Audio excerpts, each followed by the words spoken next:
nama saya Agung Ayu Komang Narswari dari Prodi Manajemen Sumber Daya Perairan kelas A, Fakultas Kelautan dan Perikanan Universitas Udayana dengan NIM 19135211018. Di sini saya akan menampilkan video praktikum mata kuliah ichtiologi dengan materi bedah ikan gurami. Terima kasih.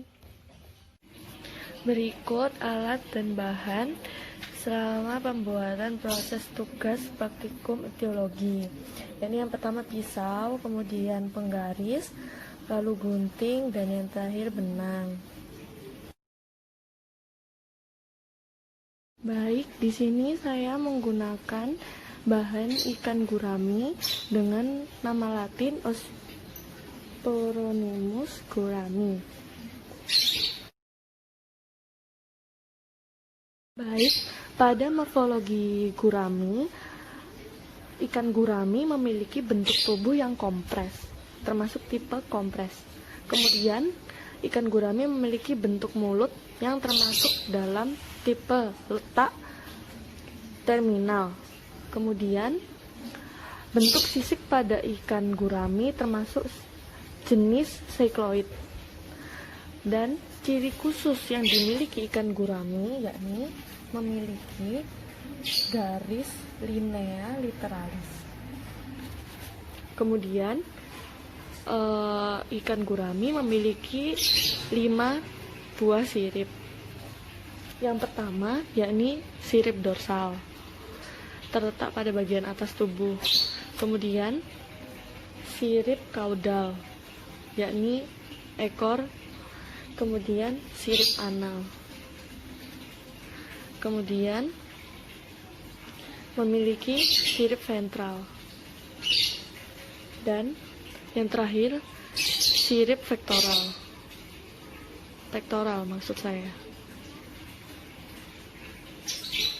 Dan pada ikan gurami memiliki bentuk ekor dengan jenis Homo cercal rounded.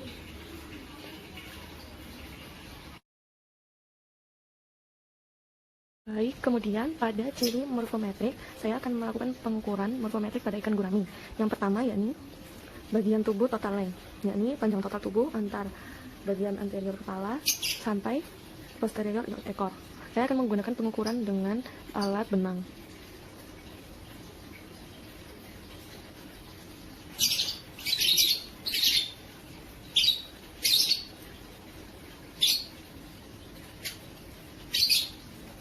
Baik, kemudian pengukuran kedua yakni bagian pada FL, yakni forehead length, merupakan jarak antar anterior kepala hingga bagian lekukan ekor. Pada gurami terdapat lekukan di daerah hingga sini. Kemudian yang ketiga yakni pengukuran bagian standard length, bagian anterior kepala hingga pangkal ekor.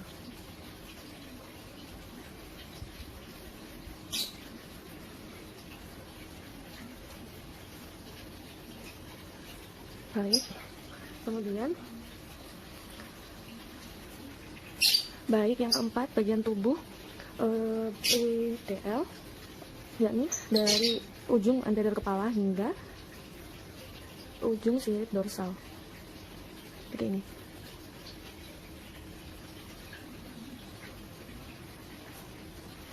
Kemudian bagian tubuh yang kelima yakni orbital length, yakni jarak antara bagian kelopak mata. Berikut saya menggunakan benang, lalu saya ukur benang tersebut pada penggaris. Kemudian bagian tubuh yang keenam yakni eye length, jarak panjang antar bola mata, saya ukur dengan benang. Kemudian saya ambil, lalu saya ukur pada penggaris. Kemudian bagian tubuh yang ketujuh yakni CPEPL atau caudal pedens length, yakni jarak antara sirip dubur hingga posterior atau pangkal tubuh ekor, yakni bagian sini. Ini merupakan sirip dubur ikan mujair, dan di belakangnya saya ukur menggunakan benang hingga pangkal ekor ikan. Kemudian saya ukur pada penggaris.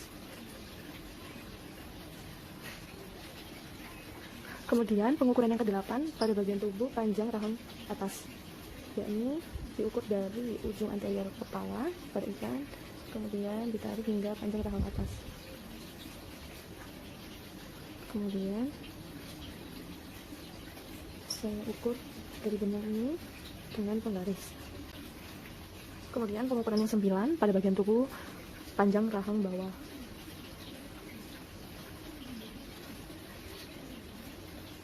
Dari ujung kepala ikan hingga ujung rahang yang bagian bawah. Kemudian saya ukur dengan penggaris. Dan pengukuran bagian tubuh yang ke-10 yakni HDL atau disebut juga headline, yakni jarak antar anterior kepala hingga posterior operculum. Kemudian pengukuran yang ke-11 yakni snout length, pengukuran dari ujung anterior kepala hingga ke ujung kelopak mata. Kemudian saya ukur pada penggaris. Kemudian yang ke-12 yakni pengukuran POL atau post orbital length, yakni dari pangkal kelopak mata hingga operculum posterior. Maaf terbalik ngomongnya. Dari pangkal kelopak mata hingga posterior operculum. Kemudian saya ukur ke penggaris. Kemudian yang ke-13 yakni pengukuran pada bagian tubuh tinggi badan, yakni dihitung dari jarak sirip dorsal, ujung sirip dorsal hingga ujung sirip ventral.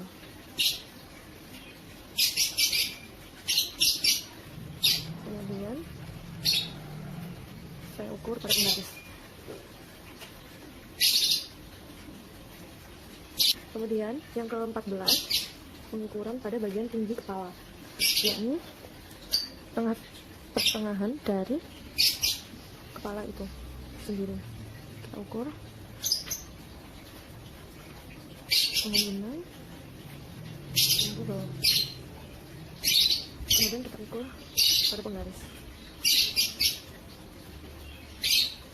Pengukuran tinggi pipinya, yakni pengukuran dari rongga mata hingga operculum bagian bawah ikan. Dan pengukuran yang ke-16 yakni tinggi bawah mata, diukur melalui rongga mata hingga kelopak mata, dari ujung kelopak mata hingga rahang bawah. Benangnya kita sesuaikan. Kemudian kita ukur pada penggaris. Kemudian pengukuran yang ke-17 yakni pada bagian tebal badan. Akan kita hitung jarak antar kedua keping insang pada ikan. Ini kita letakkan benang pada keping insangnya. Ini. Kemudian kita ukur pada penggaris. Kemudian pengukuran yang ke-18 yakni pada bagian panjang sirip dorsal. Pada ikan gurami kita ukur panjangnya dengan benang. Lalu kita ukur pada penggaris. Kemudian pengukuran yang ke-19 yakni tinggi sirip dorsal. Mari kita ukur sirip dorsal yang tertinggi menggunakan benang. Lalu benangnya kita ukur pada penggaris. Akhir yakni pengukuran pada bagian panjang sirip pektoral, yakni kita ukur dari ujung sirip hingga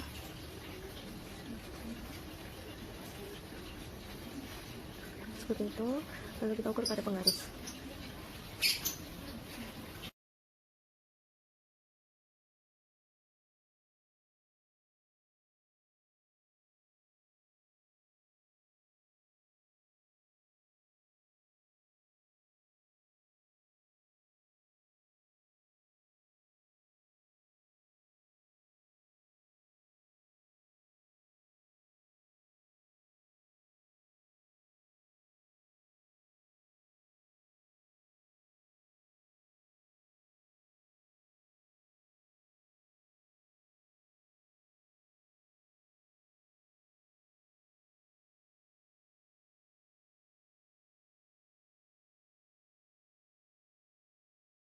Baik, berikut merupakan organ gelembung udara dan gonad dari ikan gurami. Kemudian saya akan mencoba mengeluarkan organ pencernaannya, dan di sini saya melihat ada rangkai otot jantung dari ikan gurami. Baik, di sini ikan gurami memiliki karakteristik usus yang berukuran lebih panjang 5 kali dari panjang tubuh ikan gurami itu sendiri. Di sini saya menunjukkan organ ginjal ikan gurami, dan ini merupakan organ ususnya. Kemudian ini merupakan organ empedu ikan gurami, dan berikut merupakan organ hati yang bersebelahan dengan pankreas ikan gurami.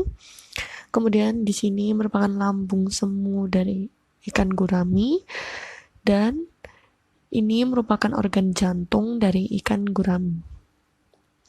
Terima kasih.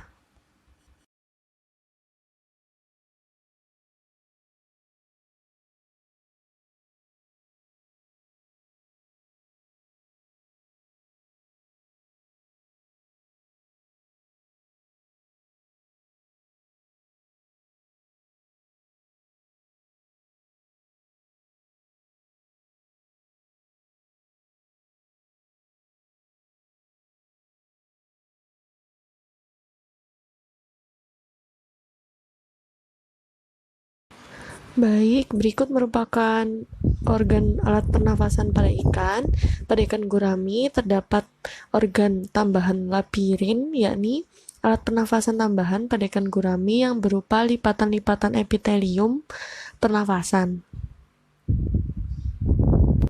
Baik, secara anatomi, insang ikan gurami terletak di bagian bawah dan berwarna merah, serta terdiri atas 4 filamen pada setiap sisi. Baik, labirin pada organ pernapasan ikan gurami ini berfungsi menyimpan cadangan oksigen sehingga ikan tahan pada kondisi minim oksigen. Untuk menyimpan cadangan oksigen, selain dengan menggunakan labirin, ikan gurami memiliki gelembung renang yang terletak di dekat punggung. Labirin ikan gurami terdapat pada sisi kanan dan kiri di belakang insang, yang terdiri dari beberapa lembaran epitel. Terdapat cabang pembuluh darah di setiap lipatan labirin